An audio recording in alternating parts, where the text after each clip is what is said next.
Hello दोस्तों, स्वागत है आपका हमारे चैनल यूपी एग्ज़ाम क्रेजर में। दोस्तों, आज के वीडियो में हम 27 जनवरी से संबंधित उत्तर प्रदेश के सभी एग्ज़ाम्स के लिए मोस्ट इंपॉर्टेंट करंट अफेयर के क्वेश्चंस को डिस्कस करेंगे और हर एक क्वेश्चन से रिलेटेड आपको फैक्ट भी बताएंगे। और वीडियो के अंत में हम आपसे ये क्वेश्चन भी पूछेंगे जिसका जवाब आपको कमेंट बॉक्स में देना है। और अगर आपको इसकी PDF डाउनलोड करनी है तो इसकी PDF आप हमारे टेलीग्राम ग्रुप से डाउनलोड कर सकते हैं। टेलीग्राम ग्रुप की लिंक आपको वीडियो के डिस्क्रिप्शन में मिल जाएगी। तो चलिए शुरू करते हैं। आज का सेशन शुरू करने से पहले हम कल के क्वेश्चंस का रिवीजन करेंगे। कल का पहला क्वेश्चन है, राष्ट्रीय बालिका दिवस के अवसर पर प्रधानमंत्री नरेंद्र मोदी ने उत्तर प्रदेश के कितने बच्चों को प्रधानमंत्री राष्ट्रीय बाल पुरस्कार यानी PMRBP 2022 से सम्मानित किया? इसका जो करेक्ट आंसर है वो है option number B, Uttar Pradesh के 8 छात्रों को। अगला क्वेश्चन है, लखनऊ IPL फ्रेंचाइजी ने अपनी टीम का नाम निम्न में से क्या रखने की घोषणा की है? इसका जो करेक्ट आंसर है वो है option number B, Lucknow super giants. और दोस्तों, उत्तर प्रदेश करंट अफेयर की लास्ट 1 ईयर की अगर आपको PDF डाउनलोड करनी है तो इसकी लिंक आपको वीडियो के डिस्क्रिप्शन में मिल जाएगी। वहाँ से आप इस PDF को डाउनलोड कर सकते हैं। इस PDF में हमने जनवरी से लेकर के दिसंबर 2021 तक के यानी लास्ट 1 ईयर के उत्तर प्रदेश करंट अफेयर के सभी इंपॉर्टेंट क्वेश्चंस को विस्तार पूर्वक बताया है। और दोस्तों, इसके साथ ही अगर आपको केवल दिसंबर महीने की उत्तर प्रदेश करंट अफेयर की PDF डाउनलोड करनी है तो उसकी लिंक भी आपको वीडियो के डिस्क्रिप्शन में मिल जाएगी। तो वहाँ से आप ये दोनों PDF डाउनलोड कर सकते हैं। और दोस्तों, PDF डाउनलोड करने में अगर कोई भी प्रॉब्लम होती है तो साइट पर आपको WhatsApp नंबर और ईमेल मिल जाएगा जिस पर आप कॉन्टैक्ट कर सकते हैं। अगला क्वेश्चन है, भारत की पहली पैरा बैडमिंटन अकादमी कहाँ पर स्थापित की गई? इसका जो करेक्ट आंसर है वो है ऑप्शन नंबर डी, लखनऊ में। अगला क्वेश्चन है, ICC की तरफ से साल 2021 की सर्वश्रेष्ठ महिला क्रिकेटर निम्न में से किसे चुना गया है? इसका जो करेक्ट आंसर है वो है option number B, Smriti Mandhana को। अगला क्वेश्चन है, AVGC centre of excellence launch करने वाला भारत का पहला राज्य कौन बना? इसका जो करेक्ट आंसर है वो है ऑप्शन नंबर ए, कर्नाटक। अगला क्वेश्चन है, किस राज्य या केंद्र शासित प्रदेश ने भारत का पहला जिला सुशासन सूचकांक लॉन्च किया? इसका जो करेक्ट आंसर है वो है option number B, Jammu Kashmir ने। अगला क्वेश्चन है, भारत में हर साल 25 जनवरी को निम्न में से कौन सा दिवस मनाया जाता है? इसका जो करेक्ट आंसर है वो है ऑप्शन नंबर सी, राष्ट्रीय पर्यटन दिवस। अगला क्वेश्चन है, प्रसिद्ध भारतीय इतिहासकार पुरातत्वविद रामचंद्रन नागास्वामी का निधन हो गया। इन्हें किस वर्ष पद्म भूषण से सम्मानित किया गया था? इसका जो करेक्ट आंसर है वो है ऑप्शन नंबर डी, 2018 में। अगला क्वेश्चन है, राष्ट्रीय मतदाता दिवस निम्न में से किस दिन मनाया जाता है? इसका जो करेक्ट आंसर है वो है ऑप्शन नंबर डी, 25 जनवरी को। तो दोस्तों, ये थे कल के क्वेश्चंस जिसका हमने रिवीजन किया। अब हम शुरू करते हैं आज का सेशन। आज का पहला क्वेश्चन है, हाल ही में यूपी के पूर्व मुख्यमंत्री कल्याण सिंह को मरणोपरांत किस पुरस्कार से सम्मानित किया गया? इसका जो करेक्ट आंसर है वो है option number A, Padma Vibhushan से। राष्ट्रपति रामनाथ कोविंद ने साल 2022 के लिए 128 पद्म पुरस्कार प्रदान किए। यूपी के पूर्व मुख्यमंत्री कल्याण सिंह को मरणोपरांत पद्म विभूषण से सम्मानित किया गया है। नागरिक पुरस्कारों की सूची में पूर्व CDS जनरल बिपिन रावत भी शामिल हैं। इन्हें मरणोपरांत पद्म विभूषण से सम्मानित किया गया है। इसके अलावा उत्तर प्रदेश के जो राधेश्याम खेमका हैं, इन्हें भी मरणोपरांत साहित्य और शिक्षा के लिए पद्म विभूषण से सम्मानित किया गया। यह सम्मान भारत के राष्ट्रपति द्वारा दिया जाता है। इस सम्मान की स्थापना 2 जनवरी 1954 में की गई थी और भारत रत्न के बाद यह दूसरा सबसे उच्च सम्मान है, यानी दूसरा सबसे प्रतिष्ठित सम्मान है पद्म विभूषण। तो दोस्तों, आपको अच्छे से ध्यान रखना है कि साल 2022 के लिए पद्म पुरस्कारों की घोषणा की गई, यानी पद्म पुरस्कार जो है 2022 के लिए वो प्रदान किए गए और राष्ट्रपति रामनाथ कोविंद ने 128 पद्म पुरस्कार वितरित किए। इसमें से 4 व्यक्तियों को पद्म विभूषण से सम्मानित किया गया और इसके अलावा जो है पद्मश्री और पद्म भूषण दिए गए हैं। दोस्तों, उत्तर प्रदेश की अगर बात की जाए कि उत्तर प्रदेश से किसे पद्म विभूषण से सम्मानित किया गया, तो यूपी के पूर्व मुख्यमंत्री कल्याण सिंह, जिन्हें मरणोपरांत दिया गया, और इसके अलावा जो उत्तर प्रदेश के राधेश्याम खेमका हैं, तो इन्हें भी मरणोपरांत साहित्य और शिक्षा के लिए पद्म विभूषण से सम्मानित किया गया। यानी 2 व्यक्तियों को जो कि उत्तर प्रदेश के हैं, इन्हें पद्म विभूषण से सम्मानित किया गया। इसके अलावा अगर बात की जाए कि उत्तर प्रदेश से किसे पद्म भूषण और पद्मश्री मिला है, तो यहाँ पर आप देख सकते हैं पद्म विभूषण किसे मिला है, तो राधेश्याम खेमका और कल्याण सिंह को। पद्म भूषण की अगर बात की जाए तो राशिद खान, इन्हें कला के लिए, और विशिष्ट त्रिपाठी, इन्हें साहित्य और शिक्षा के लिए पद्म भूषण दिया गया है। यानी 2 व्यक्तियों को पद्म भूषण दिया गया। पद्मश्री की अगर बात की जाए तो उत्तर प्रदेश से कई नाम हैं। कौन कौन से नाम हैं? कमलिनी अस्थाना और नलिनी अस्थाना, इन्हें दोनों को कला के लिए पद्मश्री दिया गया। शिवनाथ मिश्रा, इन्हें कला के लिए पद्मश्री। शीशराम को कला के लिए, सेठपाल सिंह अन्य को कृषि के लिए, विद्या बिंदु सिंह साहित्य एवं शिक्षा के लिए, शिवानंद योग के लिए, अजय कुमार सोनकर विज्ञान एवं इंजीनियरिंग के लिए, और अजीता श्रीवास्तव को कला के लिए, और डॉक्टर कमलाकर त्रिपाठी को मेडिसिन के लिए पद्मश्री से सम्मानित किया गया। और जितने भी नाम यहाँ पर दिए गए हैं ये सभी उत्तर प्रदेश से संबंधित हैं। तो अच्छे से ध्यान रखना है कि 2 व्यक्तियों को पद्म विभूषण दिया गया उत्तर प्रदेश से, राधेश्याम खेमका और पूर्व मुख्यमंत्री कल्याण सिंह को, और 2 व्यक्तियों को पद्म भूषण, और इसके अलावा जो यहाँ पर ये नाम दिए गए हैं इन्हें पद्मश्री सम्मानित किया गया है, जो कि उत्तर प्रदेश से है। अगला क्वेश्चन है, हाल ही में उत्तर प्रदेश में कौन सा अभियान शुरू किया गया? इसका जो करेक्ट आंसर है वो है ऑप्शन नंबर सी, दस्तक अभियान। उत्तर प्रदेश में कोरोना वायरस के संक्रमण को बढ़ने से रोकने के लिए सोमवार से दस्तक अभियान शुरू हो गया। इस अभियान में घर घर दस्तक देकर ऐसे लोग जिनमें कोरोना संक्रमण के लक्षण हैं उन्हें चिन्हित किया जाएगा। आशा और आंगनवाड़ी कार्यकर्ताओं की टीमें लोगों के घर का दरवाजा खटखटाएंगे और घर में ऐसे लोग जिन्हें बुखार, जुकाम या फिर खांसी या फिर गले में खराश है उनको चिन्हित करेंगे। अगर किसी में यह लक्षण है तो उन्हें मुफ्त में मेडिकल किट दी जाएगी। कोरोना से बचाव के लिए करीब 1 करोड़ दवा की किटें तैयार की गई हैं। तो दोस्तों अच्छे से ध्यान रखना है कि उत्तर प्रदेश में सोमवार से कोरोना वायरस के संक्रमण को रोकने के लिए एक दस्तक अभियान शुरू किया गया। और इस अभियान में क्या होगा, तो इस अभियान के माध्यम से जो आशा और आंगनवाड़ी कार्यकर्ता हैं वो टीमें लोगों के घर तक जाएंगी और ऐसे लोग जिन्हें बुखार है या जुकाम है या खांसी या गले में खराश है उनको चिन्हित करेंगी और उनका चेकअप किया जाएगा। और जो भी व्यक्ति कोविड पॉजिटिव है तो ऐसे व्यक्तियों को मुफ्त में मेडिकल किट दी जाएगी। तो अच्छे से ध्यान रखना है कि उत्तर प्रदेश में कौन सा अभियान शुरू किया गया है कोरोना वायरस को रोकने के लिए, तो दस्तक अभियान शुरू किया गया है।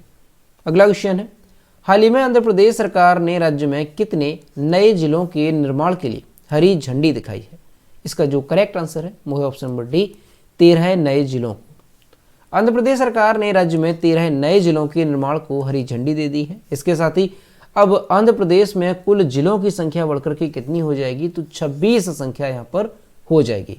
आंध्र प्रदेश में कुल 24 लोकसभा निर्वाचन क्षेत्रों को चुनाव में परिवर्तित किया जा रहा है, जिसमें विशाखापत्तनम में अराकू लोकसभा क्षेत्र भी शामिल है, जिसे 2 जिलों में विभाजित किया जाएगा। तो दोस्तों ये क्वेश्चन भी मोस्ट इंपॉर्टेंट है, अच्छे से ध्यान रखना है कि आंध्र प्रदेश में जो है 13 नए जिलों के निर्माण को हरी झंडी दिखाई गई है। और अब आंध्र प्रदेश में जो जिलों की संख्या है वो बढ़कर के कितनी हो जाएगी, तो 26 यहाँ पर संख्या हो जाएगी आंध्र प्रदेश में जिलों की।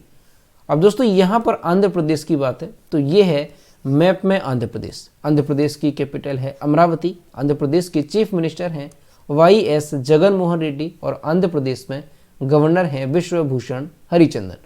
और आंध्र प्रदेश में लोकसभा सीटों की संख्या कितनी है, तो ध्यान रखना है 25 यहाँ पर लोकसभा सीटों की संख्या है और 11 यहाँ पर राज्यसभा सीटों की संख्या है। दोस्तों आंध्र प्रदेश की अगर बात की जाए कि आंध्र प्रदेश का राजकीय पशु क्या है, तो काला हिरण आंध्र प्रदेश का राजकीय पशु है। आंध्र प्रदेश का राजकीय पक्षी क्या है, तो राम चिलुका आंध्र प्रदेश का राजकीय पक्षी है। अगर बात की जाए कि आंध्र प्रदेश में राष्ट्रीय उद्यान कौन कौन सी हैं, तो श्री वेंकटेश्वर राष्ट्रीय उद्यान, राजीव गांधी राष्ट्रीय उद्यान और पापी कोंडा राष्ट्रीय उद्यान, ये कहाँ पर है, तो ये आंध्र प्रदेश में है।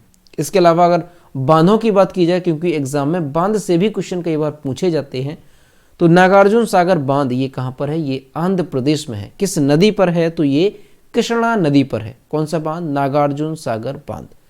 इसके अलावा श्रीशैलम बांध जो कि कृष्णा नदी पर है, धौलेश्वरम बैराज जो कि गोदावरी नदी पर है, और पुलावरम बांध जो कि गोदावरी नदी पर है। तो ये बांध भी मोस्ट इंपॉर्टेंट है, अच्छे से ध्यान रखना है।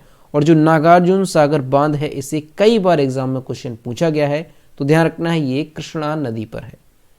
अगला क्वेश्चन है, निम्न में से किस कंपनी के अनुसार उसका नया आर्टिफिशियल इंटेलिजेंस सुपर कंप्यूटर 2022 के मध्य तक विश्व में सबसे तेज AI यानी आर्टिफिशियल इंटेलिजेंस सुपर कंप्यूटर होगा?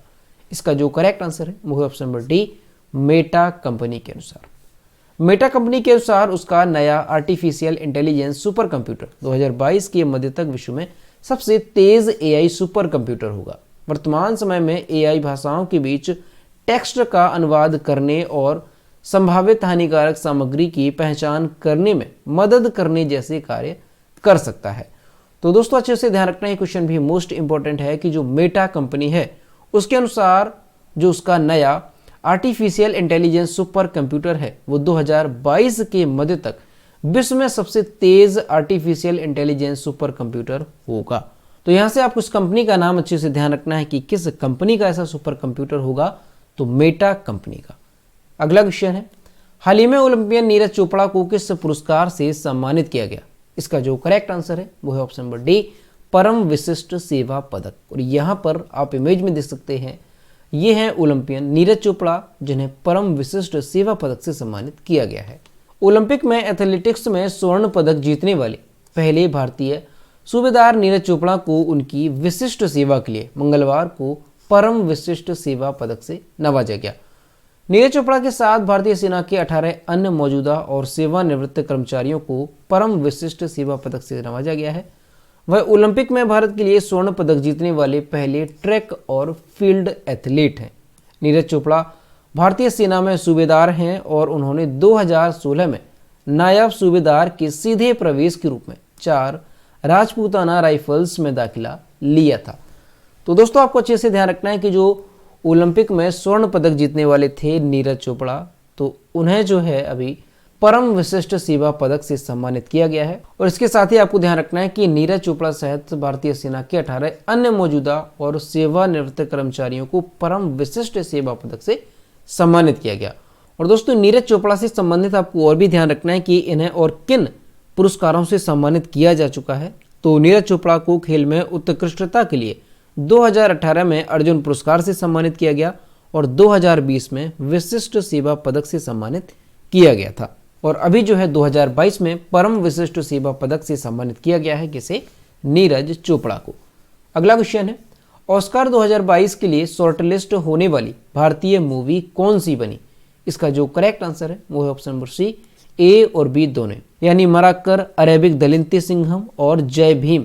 ये 2 मूवी हैं भारतीय जो कि ऑस्कर 2022 में शॉर्ट लिस्ट होने वाली भारतीय मूवी बनी। ऑस्कर 2022 के लिए भारतीय मूवी मराकर, अरेबिक दलिंते सिंघम और जय भीम को आधिकारिक तौर पर शॉर्ट लिस्ट किया गया। जय भीम फिल्म मदर इंडिया, सलाम मुंबई और लगान के बाद ऑस्कर के लिए नामित होने वाली चौथी भारतीय फिल्म बनी। वहीं मराकर, अरेबिक दलिंते सिंघम को ग्लोबल कम्युनिटी ऑस्कर अवार्ड्स 2021 के लिए भी नामांकित किया गया है। Academy of motion pictures arts and sciences ने इस साल पुरस्कार के लिए पात्र 276 फिल्मों की सूची जारी की है। तो दोस्तों आपको अच्छे से ध्यान रखना है कि ऑस्कर 2022 के पुरस्कार के लिए कितनी मूवी को शॉर्ट लिस्ट किया गया, यानी कितनी मूवी की सूची जो है जारी की गई है। तो पात्र 276 फिल्मों की सूची यहाँ पर जारी की गई है। और ये सूची जारी किसने की है? तो academy of motion pictures arts and sciences ने इस साल पुरस्कार के लिए इन फिल्मों की सूची जारी की है। अगर बात की जाए कि भारतीय फिल्में कौन कौन सी रहीं इसमें शामिल होने वाली, तो 2 फिल्में रहीं। कौन सी हैं? तो मराकर, अरेबिक दलिंते सिंघम और इसके अलावा जय भीम, ये 2 फिल्मों को शॉर्टलिस्ट किया गया है ऑस्कर 2022 के पुरस्कार के लिए। और दोस्तों इसके साथ ही आपको ध्यान रखना है कि सिर्फ जय भीम और मराकर ही नहीं, निर्देशक रिंटू थॉमस और सुस्मित घोष की राइटिंग विद फायर दलित महिलाओं द्वारा संचालित एक समाचार पत्र के बारे में एक फिल्म को ऑस्कर 2022 में सर्वश्रेष्ठ वृत्तचित्र फीचर श्रेणी में चुना गया है। तो ये चीज़ भी आपको ध्यान रखनी है। और नामांकन के लिए मतदान 27 जनवरी से शुरू होगा और 1 फरवरी को समाप्त होगा और 8 फरवरी को नॉमिनेशन की घोषणा की जाएगी। तो ध्यान रखना है कि ऑस्कर 2022 के लिए शॉर्टलिस्ट होने वाली 2 फिल्में कौन सी हैं, मरक्कर अरेबिक दलिंते सिंघम और जय भीम। और इसके अलावा निर्देशक रिंटू थॉमस और सुस्मित घोष की राइटिंग विद फायर दलित महिलाओं द्वारा संचालित एक समाचार पत्र के बारे में एक फिल्म को ऑस्कर 2022 में सर्वश्रेष्ठ वृत्तचित्र फीचर श्रेणी में चुना गया है। अगला क्वेश्चन है, ढाका इंटरनेशनल फिल्म फेस्टिवल में भारत की किस फिल्म को सर्वश्रेष्ठ फिल्म का पुरस्कार मिला? इसका जो करेक्ट आंसर है वो है ऑप्शन नंबर ए, कूझंगल। भारत से PS विनोद निर्देशित फिल्म कूझंगल, फिल्म का नाम ध्यान रखना है, कूझंगल ने 20वें ढाका अंतर्राष्ट्रीय फिल्म महोत्सव में एशियाई फिल्म प्रतियोगिता खंड में सर्वश्रेष्ठ फिल्म का पुरस्कार जीता। बांग्लादेश के सूचना और प्रसारण मंत्री हसन महमूद ने ढाका में राष्ट्रीय संग्रहालय सभागार में आयोजित समापन सत्र के दौरान मुख्य अतिथि के रूप में पुरस्कार प्रदान किया। तो दोस्तों आपको अच्छे से ध्यान रखना है, यहाँ पर किस पुरस्कार की बात की जा रही है, तो 20वें ढाका अंतर्राष्ट्रीय फिल्म महोत्सव की यहाँ पर बात की जा रही है। और इस महोत्सव में एशियाई फिल्म प्रतियोगिता खंड में सर्वश्रेष्ठ फिल्म का पुरस्कार किसे मिला? तो ध्यान रखना है, भारत से PS विनोद निर्देशित फिल्म कूझंगल को जो है 20वें ढाका अंतर्राष्ट्रीय फिल्म महोत्सव में एशियाई फिल्म प्रतियोगिता खंड में सर्वश्रेष्ठ फिल्म का पुरस्कार दिया गया है। अगला क्वेश्चन है, किस राज्य की राजकोट में अंडर ब्रिज का नाम जनरल विपिन रावत के नाम पर रखा गया? इसका जो करेक्ट आंसर है वो है option number B, Gujarat. Gujarat राज्य की राजकोट में अंडर ब्रिज का नाम जनरल विपिन रावत के नाम पर रखा गया, जिसका उद्घाटन गुजरात राज्य के मुख्यमंत्री भूपेंद्र बघेल यानी भूपेंद्र भाई पटेल ने लक्ष्मी नगर स्थित अंडर ब्रिज का वर्चुअल माध्यम से किया। इससे पहले राजकोट के मेयर प्रदीप दवे ने CM से 48 करोड़ रुपए की लागत से तैयार हुए इस पुल का नाम जनरल विपिन रावत के नाम पर रखने का आग्रह किया था। तो दोस्तों आपको अच्छे से ध्यान रखना है कि गुजरात राज्य की राजकोट में अंडर ब्रिज का नाम जो है वो किसके नाम पर रखा गया? तो शहीद जनरल विपिन रावत के नाम पर इस अंडर ब्रिज का नाम रखा गया है। और इस अंडर ब्रिज का उद्घाटन किसने किया? तो गुजरात के मुख्यमंत्री भूपेंद्र भाई पटेल ने इसका उद्घाटन किया है। अगला क्वेश्चन है, हाल ही में आदि बद्री बांध के निर्माण के लिए हिमाचल प्रदेश का किस राज्य के साथ समझौता हुआ? इसका जो करेक्ट आंसर है वो है ऑप्शन नंबर ए, हरियाणा के साथ। हिमाचल प्रदेश और हरियाणा की सरकारों ने आदि बद्री बांध के निर्माण के लिए पंचकूला में एक समझौता ज्ञापन पर हस्ताक्षर किए हैं, जो हरियाणा के यमुनानगर जिले के आदि बद्री क्षेत्र के पास हिमाचल प्रदेश में 77 एकड़ में बनेगा। यह प्रस्तावित बांध है, इसका उद्देश्य 215.35 करोड़ रुपए की अनुमानित लागत से सरस्वती नदी का कायाकल्प करना है। तो दोस्तों आपको अच्छे से ध्यान रखना है कि जो आदि बद्री बांध है इसका निर्माण जो है वो किस राज्य में किया जाएगा? तो हिमाचल प्रदेश और हरियाणा की सरकार ने इस आदि बद्री बांध को निर्माण के लिए एक समझौता ज्ञापन पर हस्ताक्षर किए हैं। और ये कहाँ पर बनेगा? तो हरियाणा के यमुनानगर जिले के आदि बद्री क्षेत्र के पास हिमाचल प्रदेश में ये 77 एकड़ में बनेगा। और ये जो आदि बद्री बांध है ये सरस्वती नदी का कायाकल्प करने के लिए स्थापित किया जा रहा है। अगला क्वेश्चन है, हाल ही में इसरो ने किस राज्य में विकास इंजन का सफलतापूर्वक परीक्षण किया? इसका जो करेक्ट आंसर है वो है ऑप्शन नंबर बी, तमिलनाडु में। भारतीय अंतरिक्ष अनुसंधान संगठन इसरो ने विकास इंजन का सफलतापूर्वक परीक्षण किया, जो भारत के पहले मानव वाहक रॉकेट यानी गगनयान मानव अंतरिक्ष मिशन को शक्ति प्रदान करेगा। गगनयान मानव अंतरिक्ष मिशन के लिए विकास इंजन की यह योग्यता परीक्षा इसरो द्वारा महेंद्रगिरी तमिलनाडु में आयोजित की गई थी। और भविष्य में इसरो द्वारा विकास इंजन पर इस तरह के और परीक्षण किए जाएंगे। तो दोस्तों आपको ध्यान रखना है कि भारतीय अंतरिक्ष अनुसंधान संगठन यानी इसरो ने विकास इंजन का सफलतापूर्वक परीक्षण किया। और ये जो विकास इंजन है ये भारत के पहले मानव वाहक रॉकेट यानी गगनयान मानव अंतरिक्ष को शक्ति प्रदान करेगा। इसका जो परीक्षण किया गया है वो कहाँ पर किया गया? तो महेंद्रगिरी तमिलनाडु में इसका परीक्षण किया गया है। अब दोस्तों यहाँ पर इसरो की अगर बात की जाए तो इसरो का फुल फॉर्म क्या है? तो Indian space research organisation ISRO का फुल फॉर्म है। इसरो की स्थापना कब हुई? तो 15 अगस्त, ध्यान रखना है 15 अगस्त 1969 में इसरो की स्थापना हुई। और वर्तमान में इसरो के जो चीफ हैं, जो अध्यक्ष हैं, वो कौन है? तो एस सोमनाथ, इनका नाम ध्यान रखना है। ये अभी हाल ही में नए चीफ बने हैं, एस सोमनाथ। ये इसरो के कौन है? ये इसरो के अध्यक्ष हैं। इसरो का हेडक्वार्टर कहाँ पर है? तो बेंगलुरु में इसरो का हेडक्वार्टर है। तो दोस्तों ये थे 27 जनवरी से संबंधित उत्तर प्रदेश के सभी एग्जाम्स के लिए मोस्ट इंपॉर्टेंट करंट अफेयर के क्वेश्चन जो कि हमने डिस्कस किए। अब हम देखते हैं कल के वीडियो को क्वेश्चन जो हमने आपसे पूछा था। तो ये है कल के वीडियो को क्वेश्चन जो हमने आपसे पूछा था।